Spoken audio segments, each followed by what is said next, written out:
and thank you for tuning in to Sacred Rose Tarot 1111. Please remember to like, share, subscribe, and comment. This helps grow the channel and also helps get the message out in front of more people that it might resonate with. And also, please remember that not everything's going to resonate. So take anything that resonates and leave anything that doesn't. Today we have a message coming to us from Archangel Metatron. His card number is 31. 3 plus 1 is 4. 4 to me is a number of grounding, of foundation, of strength, support, having sure footing. All right, let's see. He's got some symbols in his hand. He's got what looks like a DNA strand on his chest. He's got Metatron's cube above his head. And yeah, so we've got some symbols, pine cone, the Nautilus. This Nautilus shell makes me think of the Fibonacci sequence. And this pine cone makes me think of the like ancient drawings I've seen where Egyptians are like in their hieroglyphs and things are like feeding each other pine cones. I've also seen pine cones in a lot of other imagery.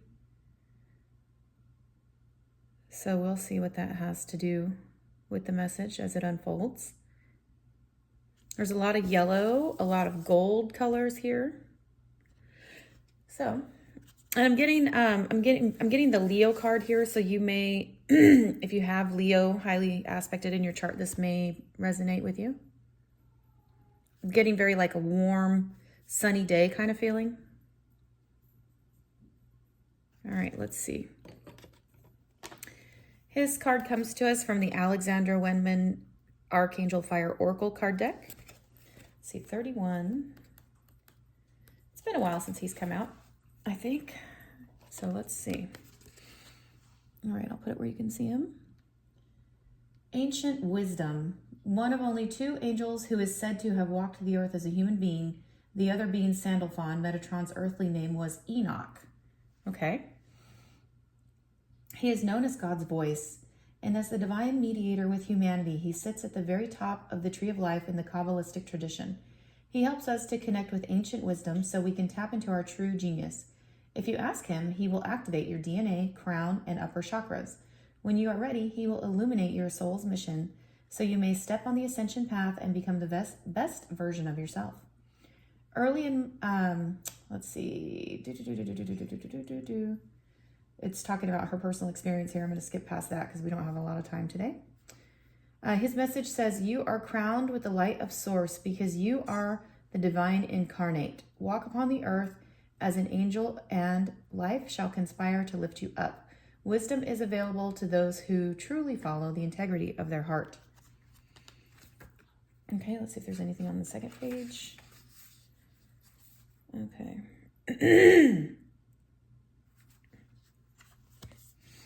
Okay. You share in the wisdom of Metatron when you realize we are all connected through the oneness of the Creator. All things, all beings have consciousness, even the rocks and the trees. So live your life from the perspective that all existence is a part of you and is sacred. When you understand the principle of the microcosm in the macrocosm, you will also come to understand that you are not just a bystander in your experience here on earth. You are a powerful, angelic creator God, capable of mastering many great feats. That is why you have come to this planet at this time. You are one of the souls who have chosen to be here to assist in humanity's awakening and rebirth from fear to love. Walk softly upon the earth, knowing that she is an extension of you. You may wish to study sacred geometry, the secrets of alchemy, or hermetic principles to further awaken the wise one within. Okay. And that's really interesting because Mother Gaia came out in this message. We're going to read her card next, but Mother Gaia came out in this message to support what Metatron has to say. So this is coming across as being something like a global message, something that anybody who watches this channel or watches this video could probably relate to. And with this, all of this gold now makes me think of how we ended the Kali Yuga when Aquarius entered Pluto. It's going to be there for 20 years. But the 20 is significant in that a Yuga cycle lasts about 20,000 years, I think. So if we ended the age of dumbness, the Kali Yuga, and now we're entering the new Yuga cycle, which is the golden age of awakening and enlightenment, why not have all this gold come through? And how his crown is very lit up here. In fact, he's got a big old crown right there, but also the crown chakra and the one above the head. What is that? Why am I not thinking of it right now? But there's one that's just above the head. I'll think of it. But anyways, it's all lit up with this Metatron's cube right here. And then he mentioned the Hermetic principles. We talked about the pine cone being very prolific in Egyptian art and Egyptian hieroglyphs and things like that. And how we are all one, the oneness. And they also mentioned DNA. So we all basically are divine aspects of the Creator having a human experience, having an earthly experience. And that we've all incarnated here at this time for a very specific purpose. And so as we continue to go through this message, we'll see how that continues to unfold. And I have a noisy kitty. No, Newton. All right, let's see what Gaia has to say. Mother Gaia, Mother Earth. All right, and I love her card. It's very beautiful, lots of blues. We have what appears to be the mandala flower, sacred flower of life behind her, and she's holding Earth in front of her. It says, Earth connection, be mindful of the planet. Come back to Earth, stay grounded. Gaia is Mother Earth. She is the keeper of the light who holds the planet in her hands and heart. Isn't she beautiful? Her kiss is on every animal's forehead. She is the life that moves through the plants, the sweetness within the honey, and the force that encourages the bees to fly. She loves, protects, and guides all beings. She asks us to love them too. How can we help them? How can we help the planet? You are blessed to receive this great Mother card today because it shows that the earth itself, through the image of Gaia, is protecting your path. You are a strong, focused, and loving individual. Stay grounded and don't allow your imagination, ego, or fears to run away with you. Ensure your choices are for the highest good. Gaia is also bringing her motherly love to you and encircling you in a cocoon of peace. If you have had troubles with a mother in your life, or are feeling disconnected from or grieving your own mother, Gaia helps revitalize that connection and will bring healing where it is possible. If you are a mother and are worrying about these duties, know that Gaia is thanking you for your hard work and commitment. The earth is blessed to have you. That's a beautiful message. So Gaia is here in support of us and providing that motherly guidance and just helping us to feel held and seen and loved despite our flaws, despite our mess ups, despite any stumbles along the way, any hiccups along the way. She loves us anyway, right? And she's in full support of us right now. It's interesting that it mentioned something about mother healing because in the last video I posted, Mother Mary came through in that video and was talking about mother healing as well. And there was some healing and generational curse breaking in that message about the matriarchal line going back very many generations. So yeah, if that resonated with you and that particular part kind of pinged your heart when you heard that, I would definitely encourage you, go back and look at the last video that was uploaded. There may be something in there for you. Okay, and I forgot to also mention that this card, Mother Gaia, and White Eagle, the next one we'll read, these come to us from the Keepers of the Light Oracle card decks by Kyle Gray, or Keepers of the Light Oracle cards deck. One deck, multiple cards. You get it. All right. So White Eagle is awesome. He's one of the guides that in the last year and a half, maybe 2 years now, has really come through in a lot of messages, and he's come through in a lot of my prayers and things like that, and meditations. So I feel like there's something about getting back to that love that the ancient peoples, original peoples in America, indigenous peoples, whatever you want to call them, the original Americans, they had a profound love for Mother Gaia. They worshipped Mother Gaia. They held Mother Gaia and her animals and her plants. Everything was sacred. They were very thankful. Everything that was provided for them. They never took too much. They never, let's say if they needed to prepare for the winter and they were maybe some Plains Indians and they were getting to travel because they were very nomadic and they would follow the herds. Well, they wouldn't go and just kill a bunch of animals for the sake of killing them or to practice or whatever, or hone their bow and arrow skills or their knife skills or hunting skills or any of that, they would only take what they needed. They preserved their meat, they would hunt, and it was a very sacred ritual on the hunt. And they would stay with the animal as it passed into the other realms. And then they would thank Mother Gaia and Father Sky for that bounty. And they were essentially giving thanks and recognizing the richness, the bountifulness, everything that Mother Gaia provided. She was their loving mother, so they took care of her. And so I love that they came out together in this reading. I'm super excited to hear what this message is going to continue to be as it continues to unfold. I think it's a global message. She's got the globe in her hands. She's everybody. Mother Gaia is everybody's mother. The whole world, not just one certain people, not just one certain country or continent. The whole world, right? So yeah, this is a beautiful connection. And these two coming out together, I'm telling you, there's something profound about this. So I'm going to stop talking and I'm going to read it. All right, let's see. Ancestor spirit. So your ancestors are coming through very strong.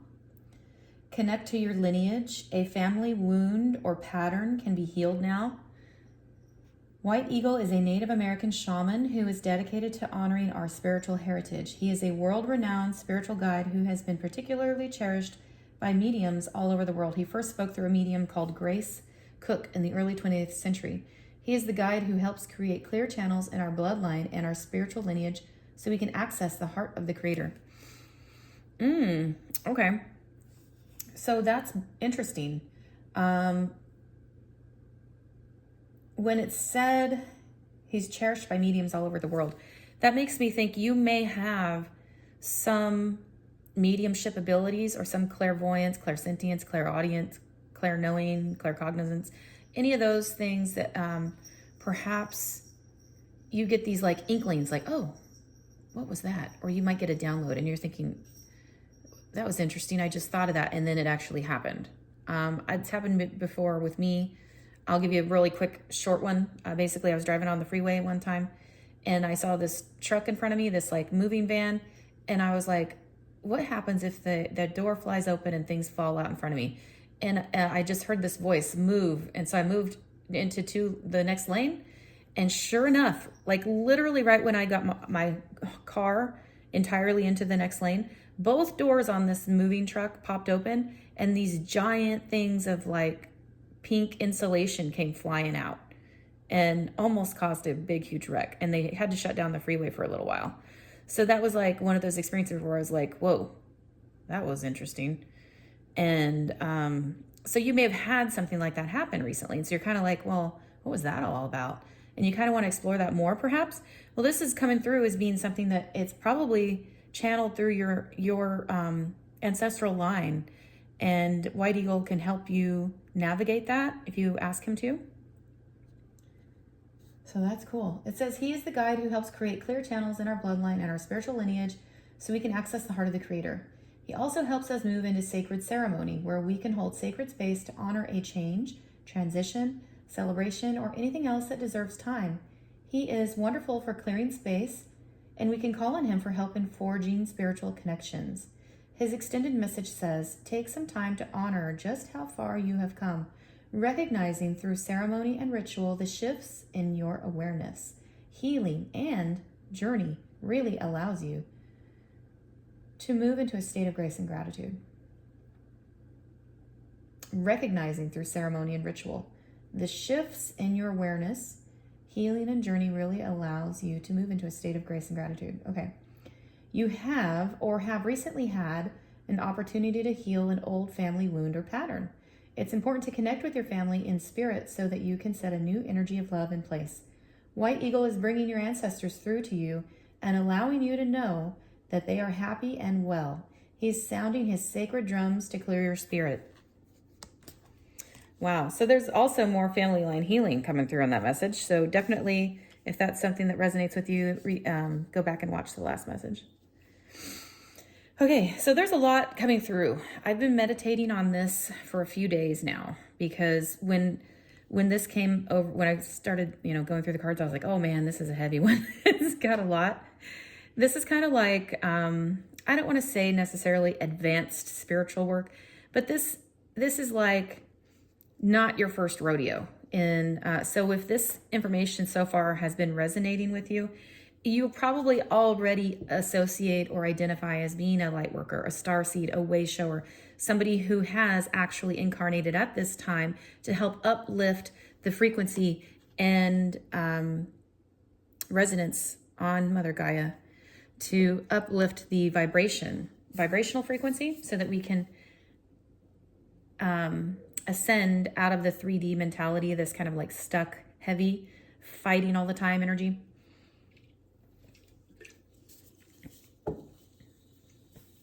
And so, yeah, there's a lot going on here. And I'm really feeling this card. I'm sorry, this crystal. So amethyst may be relevant to you. You may want to keep some amethyst near you. Maybe hold some in your pocket. If you have amethyst jewelry, you may want to wear it. Also, this clear quartz is coming through. Clear quartz is a protection energy. And it's also very good at transisting and like intensifying. What is the word I'm looking for? Transisting, transmission, intensifying. It's really good at helping channel messages and enhance and increase the transmission. So for example, if you have, and when White Eagle's talking about family healing, maybe you have family members on the other side of the globe or many states away or something like that, countries away even. You can use white quartz when you're thinking about them and meditating about them, and you're working with your ancestors to guide you through that healing process, and the divine, of course. You may want to hold some clear quartz that can help you amplify. That's the word. Thank you, Holy Spirit. Amplify and help transmit the frequency that you're sending to them in healing and love. Of course, that's the only thing that's going to pass through, healing and love. We're not going to send ugly messages or anything like that. And if you're watching this channel, you wouldn't do that anyway. So, all right. You know what? It just came through. Somebody that's curious is watching or is going to watch. Somebody that perhaps has not been identified as a light worker. So there's one person who's curious, who may be kind of seeing what this is about. So that was for them.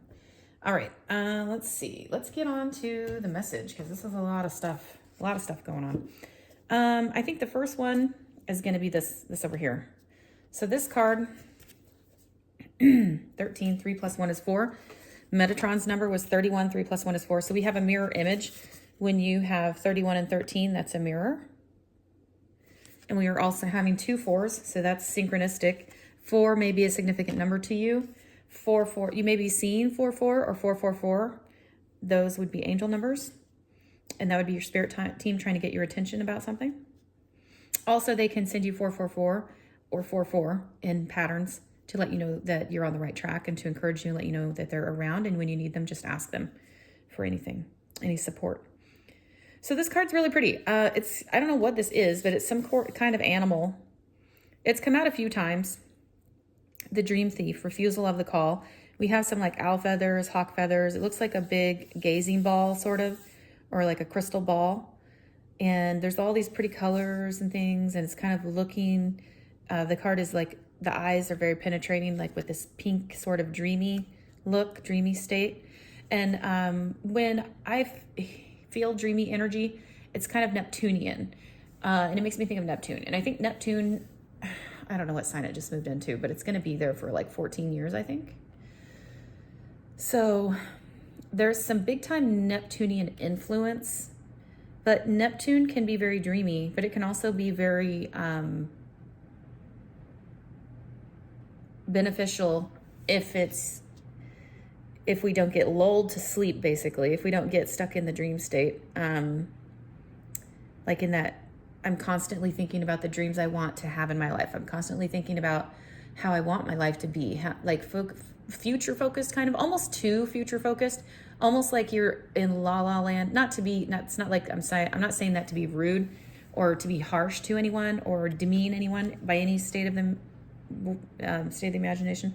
But basically what I'm saying is sometimes we can be too much up in our headspace about our dreams and our goals and like focused on that, and we're going gung-ho and we're all about it. That's great. It's good to have goals, right?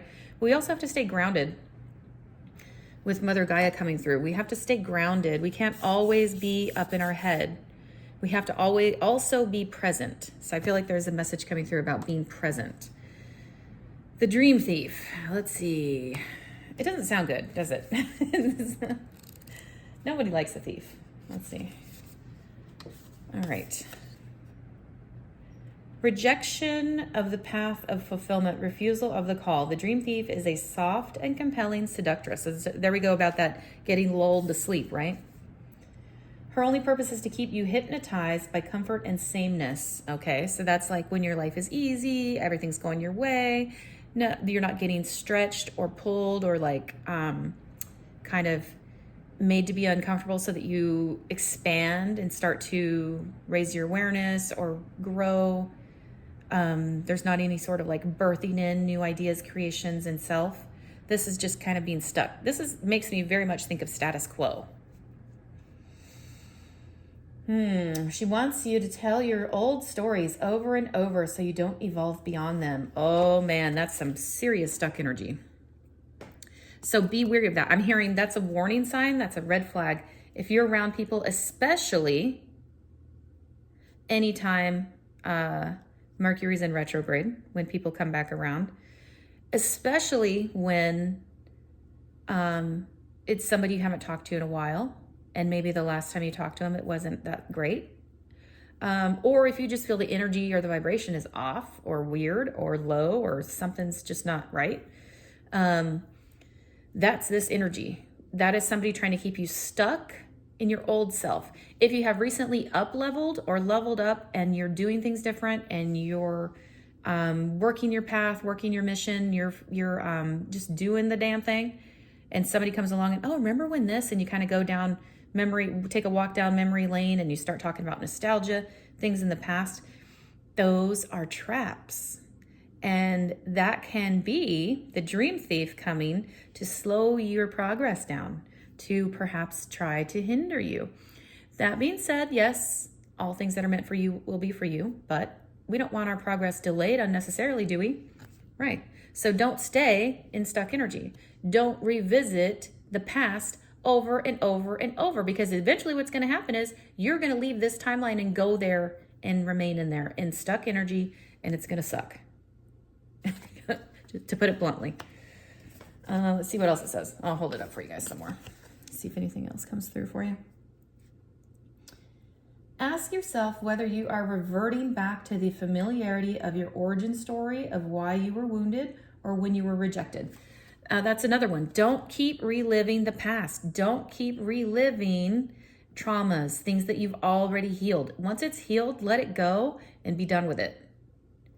Sure, if somebody asks about it, maybe they know about it, maybe it's an old friend or family or somebody that was close to you, and maybe you haven't talked to them in a while or something, you're welcome to say, oh yeah, that was part of my past. It's no longer part of my reality. I've healed it and I've since moved on from that, and just leave it at that. You don't have to go into detail, oh yeah, and then start like reminiscing, ruminating, and sitting in that, getting back in that energy, because that's not healthy. We don't go backwards. We don't do that. That's not how light workers operate. So it's possible that maybe other people who have not been awakened yet might accidentally do that, but it's our job to be aware and recognize it when it does happen and be able to move past it. Say, sure, yeah, that happened, but that was part of my past. It's no longer part of my reality. It's no longer part of my life. And this new me, this new healed me is very happy that I'm on the path that I'm on now. And you can just leave it at that. You don't even have to go into the details. And if they start going, okay, thank you, bye, or you can just stop them, say, hey, I've already healed from that. I'm not going to continue to talk about it. Can we please talk about something else? Why don't you tell me how life is going in your world? How have things been going for you? And switch the subject. You can do that. You don't have to get caught in a conversation, caught off guard, telephone call, whatever, meeting somebody for coffee, doesn't matter, whatever. You can definitely direct the conversation if somebody wants to revisit old things that you've healed and moved on from, because it's no longer who you are. So they may, because they're not awakened, perhaps, if this is, something like that, they don't know that, right? They don't know that they're revisiting going back to this old stupid energy, and that they're trying to drag you back, and you're like, I'm healed from that. That doesn't even exist in my realm anymore. My reality, I'm healed. I'm good. Why are you bringing this up? Right? So yeah, feel free to just move through that conversation real quick in a hot minute. All right. Do you talk about how your family molded you as a child without also acknowledging that you've already become someone else? That's another good question. When we are talking about our healing, if we are sharing our story with someone else, perhaps someone from our past. I've been seeing Six of Cups a lot lately in the last 2 days. That's why that's coming up. Nostalgia, people from the past, people that knew you before you became enlightened, before you started on your awakening. That's kind of what's coming through. Primarily family members and those that were very close to you that knew the ins and outs of your life. So not just like mere acquaintances. These would be people that would have known you. So I'm hearing that if someone asks you something, and yeah, you talk about how as a child, maybe you were neglected, maybe you weren't treated as great as you could have been, or you received some outdated, crappy programming, and you've since healed that and moved on. Well, when you are talking about how your family molded you as a child, are you also acknowledging that you are now somebody else and that is no longer part of your story? That's the important part. That's sort of the caveat of that. When we talk about what we've healed from, what we've grown from, what is no longer in our past, by talking about it, sure, we're helping somebody understand how we moved from it, how we navigated that situation, how we healed it and rose above it. But also is to reiterate the fact that you are in this energy now. So like, when I was a kid, maybe I was neglected, maybe whatever happened. And then I have since forgiven my parents, caregivers, whoever was taking care of me, because they were doing the best they could, but it wasn't enough. That's okay, because I've since healed that and I moved on. Now I'm a more enlightened individual. I'm healed. I don't live in that space. I have moved on from that. And I can help you with some encouraging words and things that help me if you're interested and open to hear it. Something like that.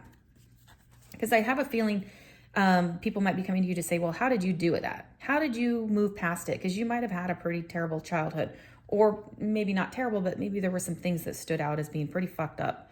And so people are kind of like, hey, you're doing really good. I didn't expect you to be doing really good because something happened or things or whatever. So how did you do that? Because I want to do that. Maybe their life wasn't all that great, and maybe now they're struggling in something, but you're like, look like you've got it handled, smooth sailing. And they're kind of like, hey, how did you do that? You were successful. Share with me your secret sauce, that kind of thing.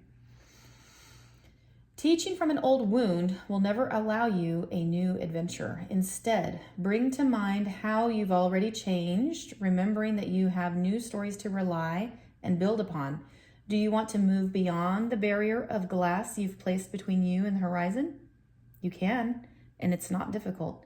Answer the call to a new adventure and drop your resistance to sailing the uncharted seas of your potential.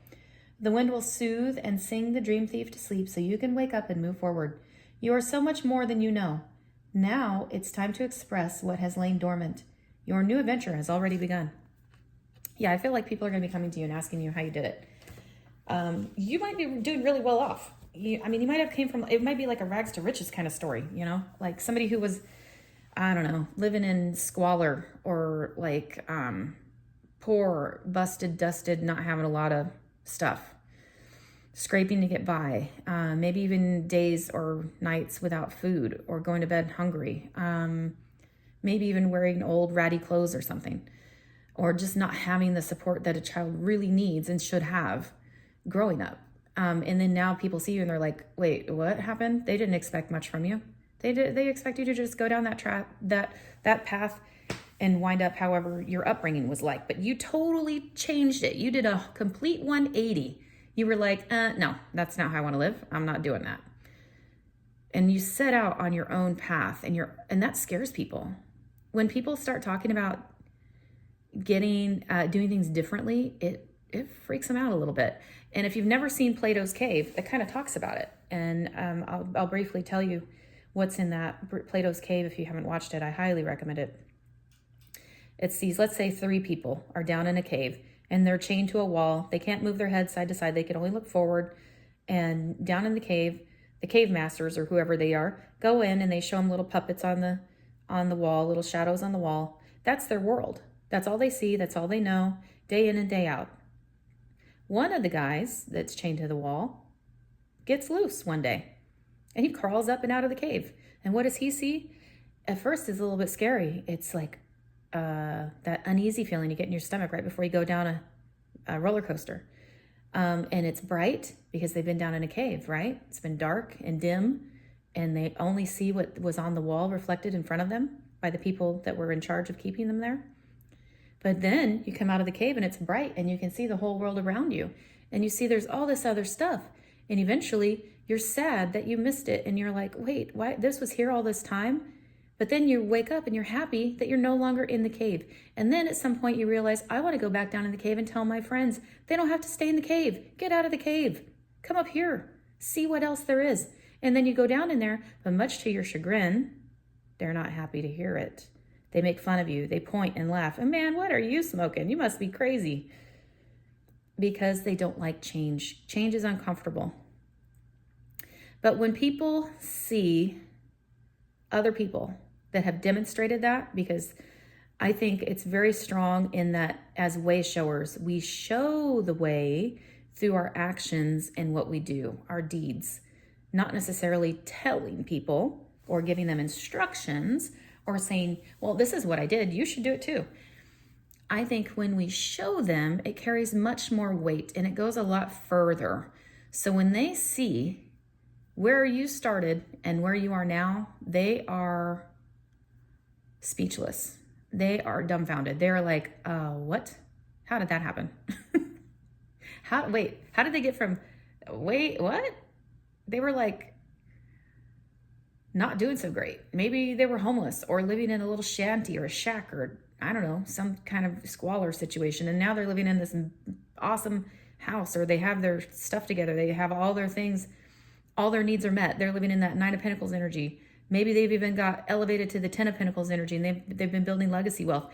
And they're like, that is not normal. That's not your everyday story. Most people stay stuck in that and just come up, and it's like a repetitive cycle of things, but you broke free of that. So there's going to be people coming to you and asking you.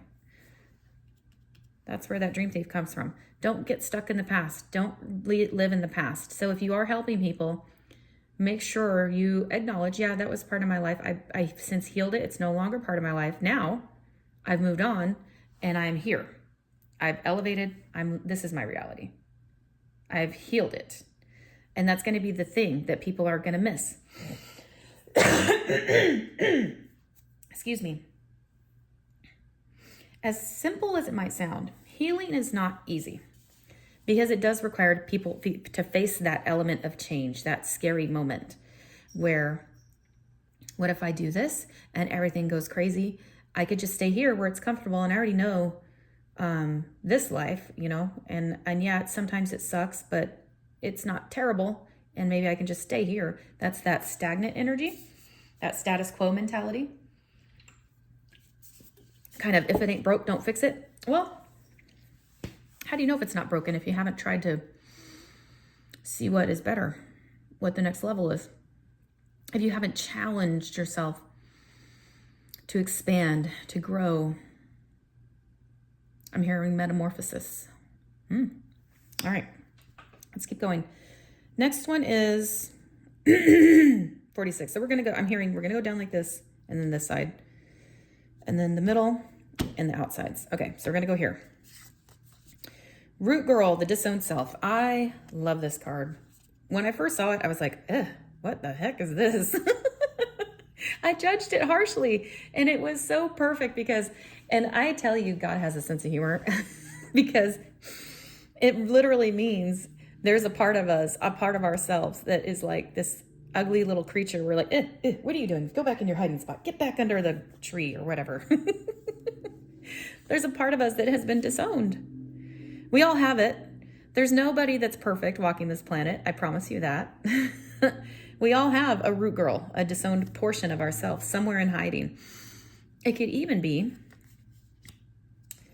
like an adopted disowned self because of projections, perhaps from programming as a child. Our caregivers, the people who raised us, did their best, of course, but a lot of the times they only taught you what they know. And maybe what they know was very limited at best. I'll just put it that way. And so possibly they could have been projecting onto you their insecurities, the things they don't like. Like if you've ever had a parent tell you, can you stop eating for 5 minutes? Like, that's rude. Who does that? Or if you've ever had a parent say something like, God, you guys are eating me out of house and home. I'm going to have to put a lock on the fridge. Or get outside and go play. You're just sitting around like a bump on a log. Or you're going to make me have to go buy new clothes because you're just sitting around getting fatter. Or, I mean, something just ugly and hurtful and things you really should never say to a child. Any of that stuff could have been projections from their parents onto them that they then passed on to you, and so on and so forth down the line. You get the picture. But we can have adopted disowned selves, disowned portions of people, if they have projected onto us as children, especially if it hasn't been healed. And what that rears itself as is like a self-defeatist mindset. It can also be limiting beliefs. It can be a lot of lack mindset. Like we don't have enough of this. We don't have enough resources, whether that's food, money, water, electricity, whatever, gas in the car, whatever. In making this, projecting all of that onto a child, making them feel bad just for asking the question, hey, can you take me to the store? We're out of shampoo or whatever, something, anything. Take it however it resonates. Maybe you had an excellent childhood. I don't know.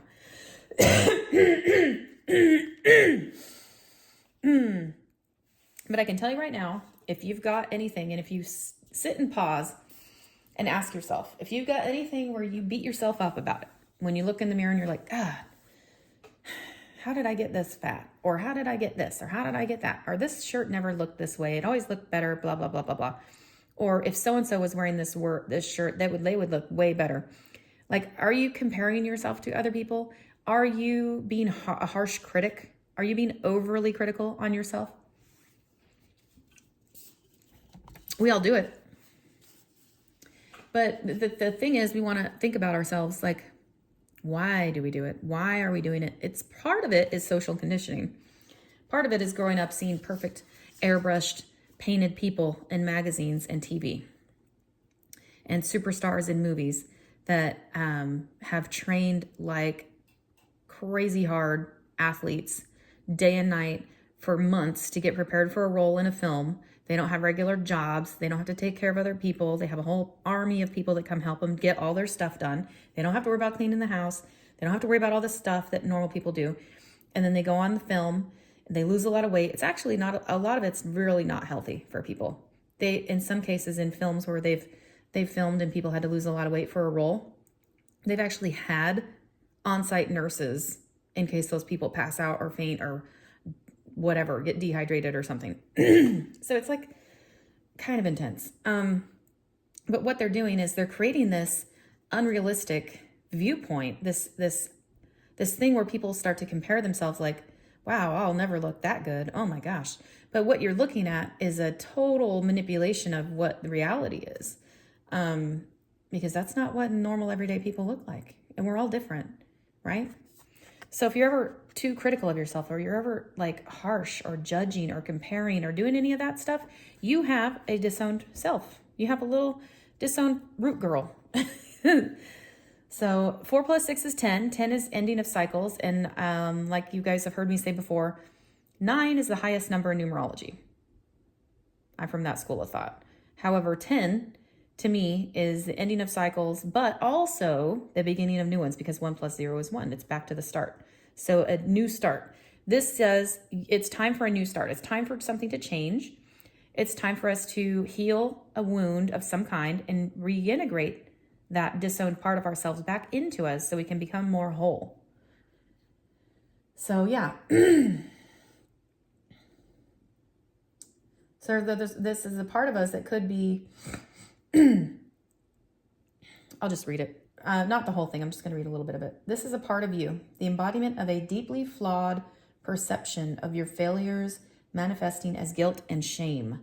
When you project envy onto others or any emotion or instinct that you've learned to repress or deem unnatural, it's this homeless child self crying for attention, acceptance, and love. You want to lash out, ignore it, push it aside, all the while refusing to acknowledge this ugly quality as belonging to you. But if you would only look into the root girl's eyes and see the beauty and the unmet need, your unmet need, you would realize that this part of you asks for your compassion and understanding. This part of you was born when you were wounded and were conditioned to believe you're not whole, that your expression of self is somehow too much or too little. You may have even inherited this creature from your ancestors. However, it was this child self came to be curled up at the roots of your sacred tree self. That's how this happened. Some sort of root wound was projected onto you. It's time to welcome her into your heart. When you do, everything you've been searching for becomes illuminated and your path lights up with renewed purpose. When you come to love Root Girl and claim her as your own, accepting her and your humanity, she is transformed just as you are. Then all manner of magic begins to arrive in abundant form. Look for the beauty. So yeah, it's like we all have it. A little root girl, just part of our disowned self. Like, I'll give you an example. It could be any number of things, right? Sometimes adults are very hurtful to children, and a lot of times it's because they're projecting outward from their own unhealed wounding, and so it continues this cycle, right? But I remember one time at softball practice after high school, I was in high school at the time, so after school got out, we'd walk down to the field and we'd get ready for softball practice. And I remember the coach was throwing balls up in the air really high, and we'd have to like jump up and run and go catch it. And you would have to like dive or however. He didn't care how, you just better catch it. And I remember him saying at one point, I bet if it was a cheeseburger, you'd catch it. And I don't think he meant it as being something rude. He could have. But I just remember thinking, oh, that must mean I'm fat, or I'm too slow or something, you know. And so it created this, you know, little portion of a disowned self. And that's just an example of how somebody can imprint upon us their own wounding. And so that when it said the ancestral things can happen, that's how we can pick up other people's disowned little root girls. So we might have a whole little forest of disowned pieces of ourselves that need to be healed. But once we take that child and say, come out of the mud and the dirt and out of the dark, come here, let me look at you. Let's get you cleaned up. Let's heal you. Let's feed you. Let's reintegrate you back, because you're a part of me. And I accept all the parts of me. And I love all the parts of me.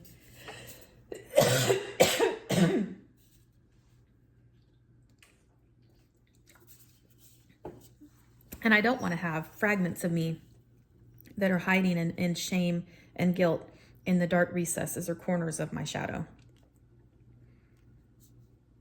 That's interesting. Okay, so now we're going up to Fortune's Wheel. Card number 5. 2 plus 3 is 5. 5 is the number of change. So there's some change on the horizon. The wheel is turning in your favor. I'm getting this as something big, because this is like a big wheel.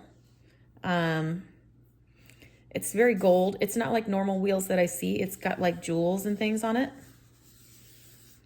So this makes me think of abundance. There's some sort of something transitioning, changing, transforming in the realm of your abundance and your stability. This is like 10 of Pentacles. This is going from 5, 6, 7, 8, 9, 10. Boom. Like a full recalibration in the realm of your abundance. Fortune's Wheel, luck and right timing. And I think we had some timing somewhere else. Was the timing here or here? So we've heard timing a couple times now. Luck and right timing. Let's see what this card says. I definitely accept that. I like luck. And I definitely accept fortune changing in my favor. That would be fantastic. All right, let's see. The fortune's wheel is a sign that luck has found the right timing in your life. Timing again. Here we go. You have the magic touch, and everything turns to gold. There is nothing you can do wrong. You only need to hold what you desire as your intention, and it becomes true. Do not waste this power on trifling things. Dream big, for surely this opportune moment will pass. Such is the nature of fortune's wheel.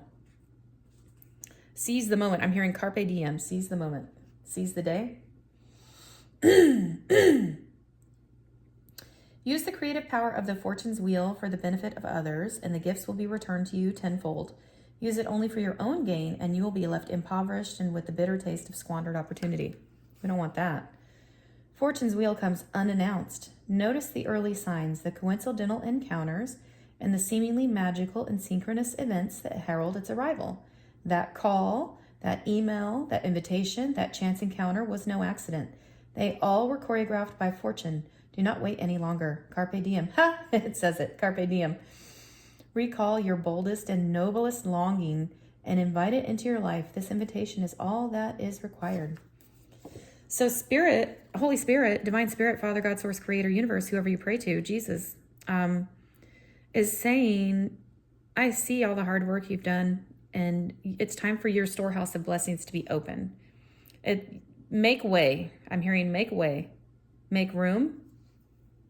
So there's going to be some decluttering. Get rid of all the old stuff you don't need. Take all that crap and donate it to the Goodwill or something. Make space, make room for the new. Make space, make room for the new. It's on its way to you. And it's happening fast. Okay? So take action today. If that's resonating with you, take action today. Some type of action. And if it's resonating with you, you know what it means. Take action today. Initiate. Initiate to activate. Okay, we're not done with it. Initiate to activate.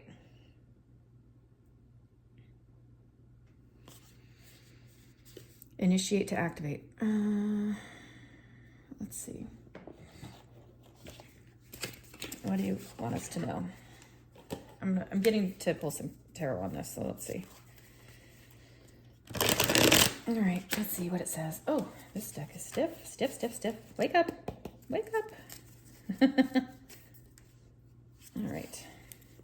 That's better. Nope, still stiff, still stiff. One more time, one more time. All right. Oh, some went flying out, so okay.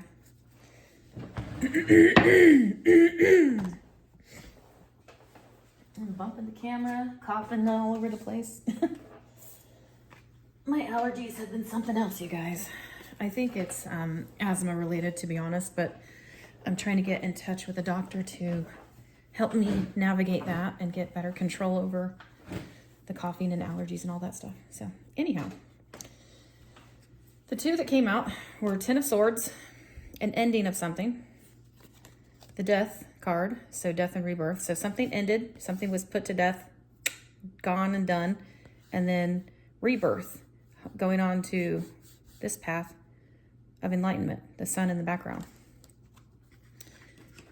So there were some hard things you had to go through.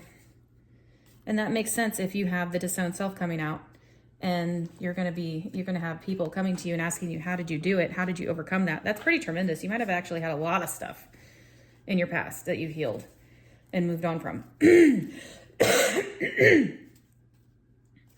So this is tremendous. This death and rebirth. There's a new you. I don't think you were supposed to go this was not supposed to happen to you. Like, that's kind of relative because I'm going to say that, not that it wasn't supposed to happen to you. I'm going to say that you were never meant to live an impoverished, beat down, busted, dusted, disgusting kind of life. You weren't that kind of person. You were always meant to, no matter where your beginnings came from, you were always meant to find the sun on your path. You were always meant to shine. You were always meant to be more and be higher and better than your beginning. All right. Tell us more about the Death card. Tell us more about this rebirth. What do you want us to know about this rebirth and Fortune's Wheel?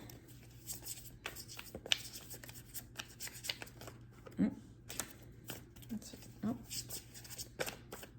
The Death and Rebirth. The Rebirth and Fortune's Wheel. What do you want us to know about that?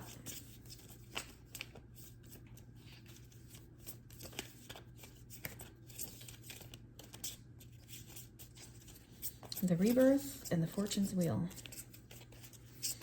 A whole bunch of stuff tried to come out that time. Oh, here we go. They're just coming in chunks, I guess. At the bottom of the deck, we have the World. That's new beginnings, stepping through a portal. All right, so we had Seven of Wands come out. Seven of Wands is like you had to defend yourself. You had to fight for what was right. You stood up for what you believed in. You didn't let people... once you were old enough, I think, is because we see an older person here, not just like a little kid, because this root girl is a little kid. So after you went through, like, people verbally abused you or mentally abused you or talked down to you or instilled these projections onto you that led to guilt and shame and feeling like you weren't good enough, whatever. Eventually you grew up and you weren't that little kid anymore. And you said, enough of that crap. And so you were defending yourself and you said, I don't like that. I'm not going to stay in that energy. I'm going to make it better. You moved away from that energy, the Chariot. You were like, nope, I'm moving away. And look at, there's healing wings right here, the Caduceus wand, healing wings of Archangel Raphael. You're like, that's not my life. That's not what I'm here for. And so you left it behind you. See, there's like a town in the background. You're like, I'm out of here. Peace, homies. Because you realize there's something more. And you were the magician and you had all the tools all along to create your world here on earth, your heaven on earth, as above, so below. And you have all the elements to do it. And you tapped into God, creator, source, universe, your ancestors, the angels. You asked the angels for help and you said, no more. I'm making the life I want. And that's when you recognize that was the divine truth, that you are an aspect of the divine having a human experience here on earth and that you were meant for more. And God said, yep, that's God's hand holding the truth, sword of truth. Here's your crown, child. You're no longer this disowned root girl hiding in the shadows, ugly mess of a monster. Nope, that's not you. You've healed it. You recognize you're meant for more. And then you elevated and you were able to see above the fray and see the Queen of Swords is somebody who's very smart, very sharp, and she's got her sword up. Yeah, she can slice through falsities. She can see through mistruths. She can see through if somebody's lying. And she stands for what she believes in. And she's very much somebody who knows what she wants and goes after it. And it's somebody that doesn't take any crap, quite frankly. I mean, hello, she's holding a big giant sword. So she might cut you down, cut a mofo down if they start talking crap or, trying to do that projection type of shit. And I'm also getting that you share to protect other people.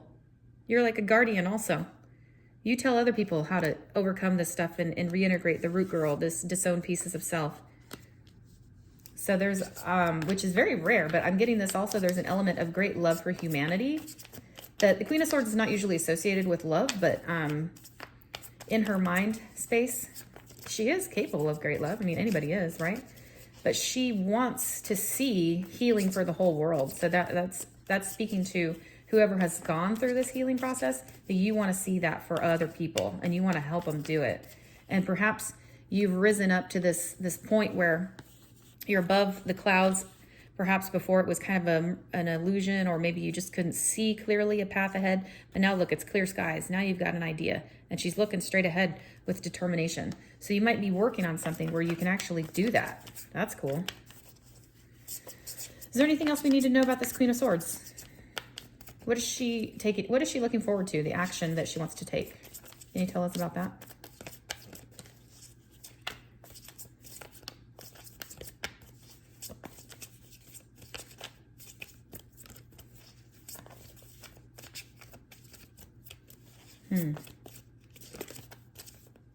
What is the Queen of Swords looking at? What's her gaze upon?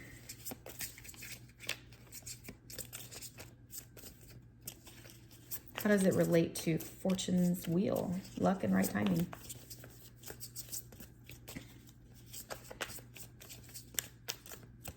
What do you want us to know about it?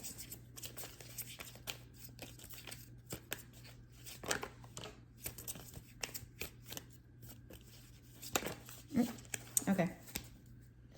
Oh yeah, that looks good. Okay. So it looks like there was a lot of fighting for no reason. See how this guy's got 3 swords and these people are walking away? They put their swords down. They're like, I'm not fighting. It's not worth it. And this person's almost got a smirk on their face like, oh yeah, I was right all along. That reminds me, sometimes even when we're right, making peace is better than shouting at somebody, over yelling them, or saying, I was right, just to make a point. So peace is more important than being right. So moving beyond squabbles, moving beyond arguments, moving beyond petty bullshit, because you're tempering that. You've risen above it, you've healed it, and you're like, no, I alchemize my emotions, my cups.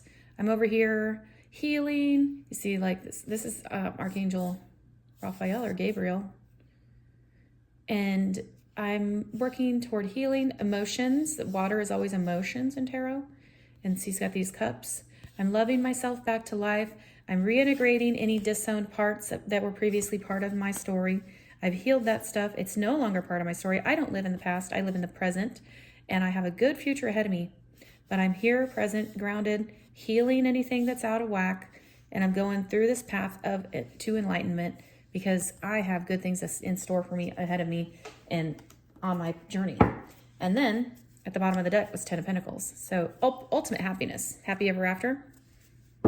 That's what you're working toward. That's your fortune's wheel is bringing that in. That's pretty amazing. Wow. All right. Let's keep moving because we're probably going to be coming up on an hour here soon. Card 19, Falling Angel. Spiritual Narcolepsy. Card number 19, 9 plus 1 is 10. That's kind of strange. Let's see what that's about. Nobody wants to be a fallen angel, I'm sure. Just kind of sounds bad. All right, let's see what it says. She does have wings. Why don't she just fly? All right, you are being cautioned now to not fall asleep or go unconscious. Well, we did have a dream thief we had to overcome, right? Somebody that was coming back talking about the past and blah, blah, blah, blah, blah, blah, blah, blah, blah, blah. Get out of the past. If that person wants to stay there, let them stay there. You're not doing that. All right. You have been flying above the strife and suffering of the world in angelic bliss. However, you risk being seduced by the beauty and comfort of your situation and losing track of your aspirations, your wings. Oh. So how did you get here, beautiful one? I hear Mother Gaia saying, how did you get here? And what lovely wings you have. Wake up, my child. Spread your wings and fly. So she's holding this world, like, look at the world. You can't turn your head away from it. You can't be an ostrich and put your head down in the sand. You have to look at it. There's a lot going on. There's turmoil. There's fighting. There are wars. There's famine. There's hunger. There's disease. There's all of this stuff happening. And here we are living in our little comfortable bubble. She said, spread your wings out. See the world for what it is. See the brokenness. You've healed your stuff. You've healed yourself. You've reintegrated parts of you that were previously disowned pieces. Look at the world around you. Don't hide in your bubble. Don't get lulled to sleep in this safe space. This narcolepsy where you just, fall asleep. All right. And it says,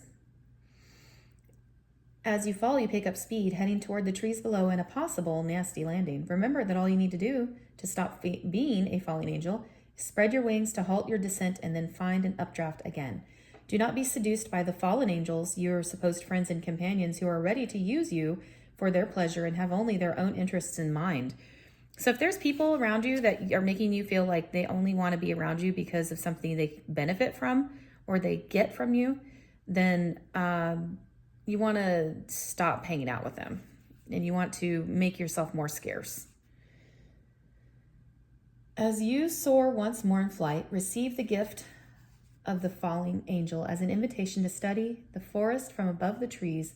In other words, to analyze your situation from a higher perspective without being entangled in its thorny branches. Once you understand what needs to be done, head back to your lofty heights and stand by for the right moment. Action you take now will backfire. Stay conscious and wait until you are guided to change. You will know when the time is ripe. We have another word about timing. So there's something going on.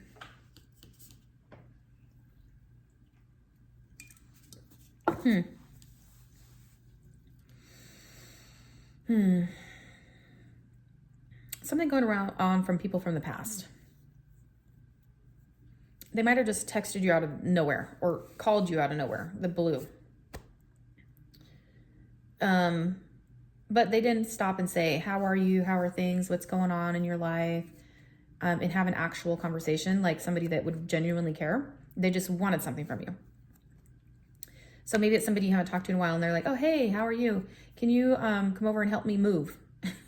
Or can you, I got a big favor to ask. I know you live close to me and we haven't talked all that much, but can you pick my kid up from school or something? Anything, right? Could be anything. And you're like, yeah, I guess. Well, did that person even ask you how you're doing? Did they want to know how you're doing? Did they even act like they knew anything about what's going on in your life, or that they gave a rat's ass or a shit about anything? Or were they just trying to use you for something because they needed something?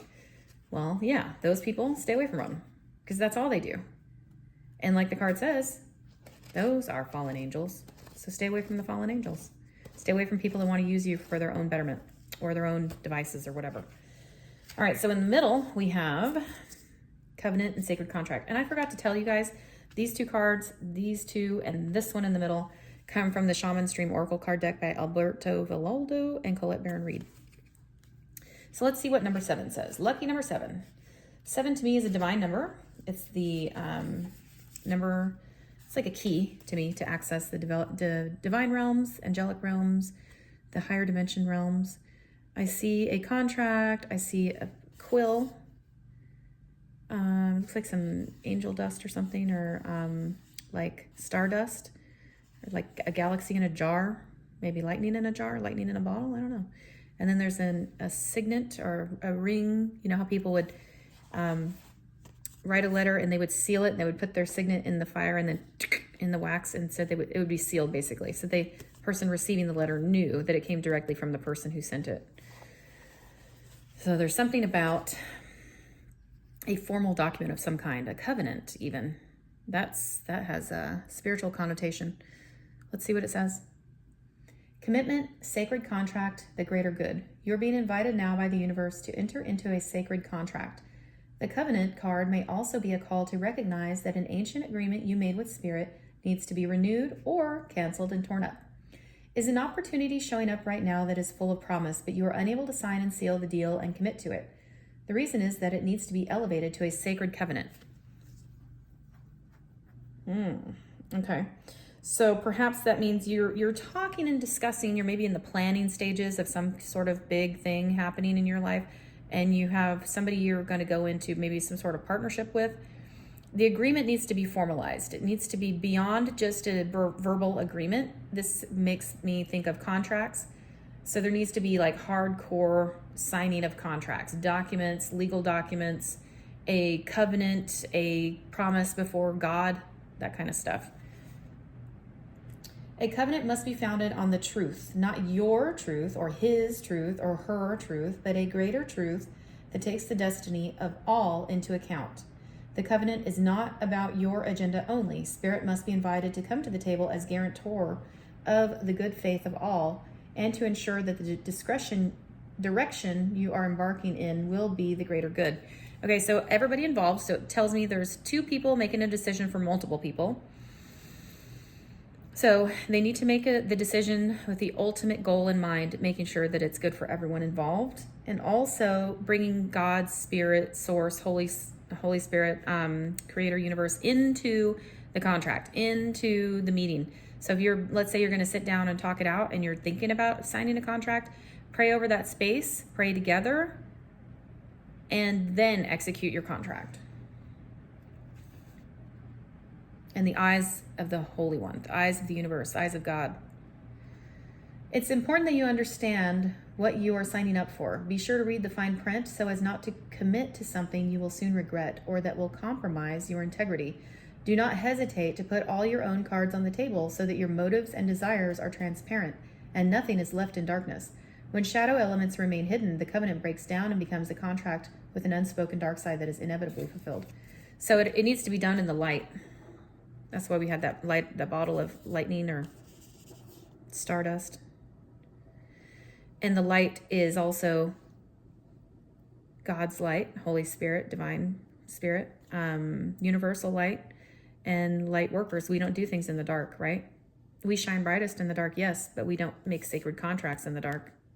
So this needs to be illuminated.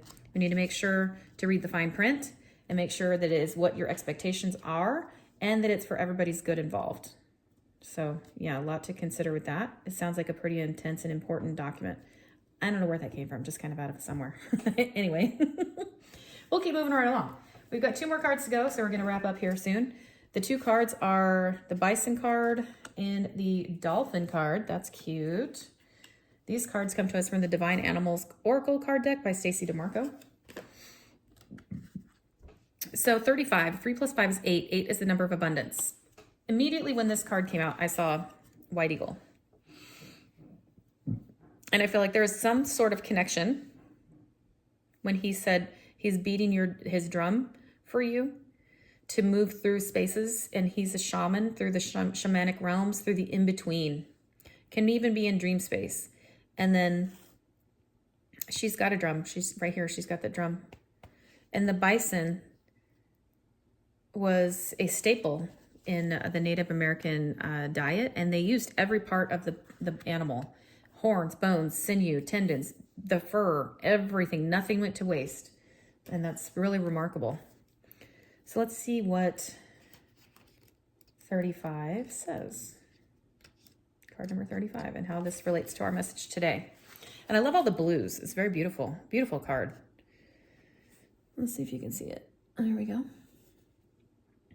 Live with authenticity and peace. Do not live how other people wish you to live. Your life is yours. Bringing the peace of ritual into our lives can heal us. Nourish yourself and develop habits that are beneficial and useful for you and your family. Well, that says it straight off the bat, doesn't it? Be authentic, be true to you. Your life is yours. Don't let other people project their bullshit into your life or tell you how to live your life. They're not you. Say, no, that's you. You go live your life how you see fit. I'm going to live my life my way, and I'm going to be authentic about it. And that had a lot to do with, where was it? It was over here in this stack of tarot, actually, when that 7 of Wands came out, and you had to fight for yourself and what you believed in. So here you are. You've elevated and transformed. And you're beating your own drum to your own tune. I just heard that. Oh, snap. All right. The magic of the bison is an ancient one that asks us to put aside the everyday and connect in with the natural world and that of the spirits. Having everyday rituals is an important touchstone for mental and spiritual health. Keeping to good and positive ritual and habits for ourselves is something that with which the bison can help us. Okay. So bison is a very strong animal. It's very durable. It can pass through winters. You see there's all the snow in the fur and everything. They are very strong. They're survivors. They almost got wiped out to extinction at one point, but they're still here. So there may have been something so deep and so desperate and so crushing that perhaps you felt invisible at one point, or that there was like, you're about to have to go out on your own and journey for yourself and provide for yourself. But you have bison spirit here. Bison spirit can do that. If you needed to maybe go on your own way and get away from your family, friends, neighbors, where you grew up at, and just sort of live life in your own authenticity and grow and expand. That's what I'm getting with that. And it's okay to do that. Get to know yourself. And if you do have facets of yourself that you have been healing, have healed, or are in the process of healing, or maybe just learned about this, You have to love yourself first before you can love anybody else. And so, for example, if this contract represents any sort of a marriage card, like if anybody asked somebody to marry them or is thinking about getting married, you have to make sure both parties love themselves first, and that these disowned pieces of self have been healed and reintegrated. They don't have to do it together. In fact, it's better if they don't. It's better if they do it on their own, because each and every person has their own individual path, and it looks different for everybody, right? But you can help each other, you can encourage each other, right? And just support each other.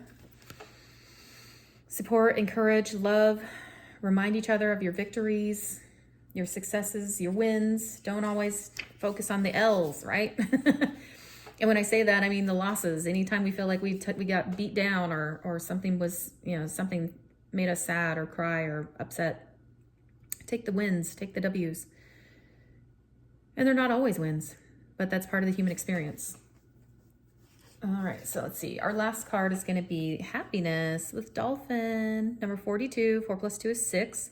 6 is the number of harmony. And so we have 2 dolphins. They're so cute and they look very playful. We have dolphins jumping up here. Very pretty card. Lovely. 6 is the number of harmony. Dolphins mate for life. And interestingly, this card happened to put it down on the contract card. So there's some sort of deeper soul binding contract in place. And I have a feeling it has to do with love or union or some sort of very high level commitment. Okay, let's see what the card says. All right. Happiness is not a continuous state, although it is a worthy feeling to seek. Know what makes you happy and do more of this. Happiness has everything to do with your reaction to life rather than what happens to you from outside sources. If you place your happiness solely in the hands of other people, then you will be disappointed. Oh, isn't that the truth? And that's actually kind of funny. I learned recently, I'd say in the last 3-4 years maybe, that happiness is up to me. I'm responsible for my own happiness. Nobody else is. Nobody else is responsible for your happiness either. We can't rely on other people to keep us happy. That has to come from within. We have to keep ourselves happy. We are responsible for that ourselves. Now, if we're feeling unhappy, we have to go within. We have to meditate and find out, well, why am I feeling that way? There may be something that we need to look at, to face, to heal, or maybe we're getting triggered and we're like, well, what the heck is going on? So we have to do some inner work, some self-exploration to uncover that, unpack it, and if there is some healing needed, heal it and reintegrate it. The magic of the dolphin energy. See that curved smile on the dolphin's face? That will give you a hint about their magic. When you feel tired and world weary, when you have forgotten what it is like to play with friends in an easy way, or to just run free, call in some dolphin magic to remind you. The joyful magic has been used since ancient times, and dolphins have always been seen as being an exceptional creature with happy intelligence and has been benevolent from humankind. How beautiful. And I do love that dolphin energy. They always look like they're smiling, don't they? Their little faces. Like, hi, want to play? So cute. Awesome. All right. Well, I hope this message brought you some clarity and encouragement. And I hope that you found it informative. I hope that it resonated. And I hope you have a really blessed day. Thank you for tuning in and watching. Take care.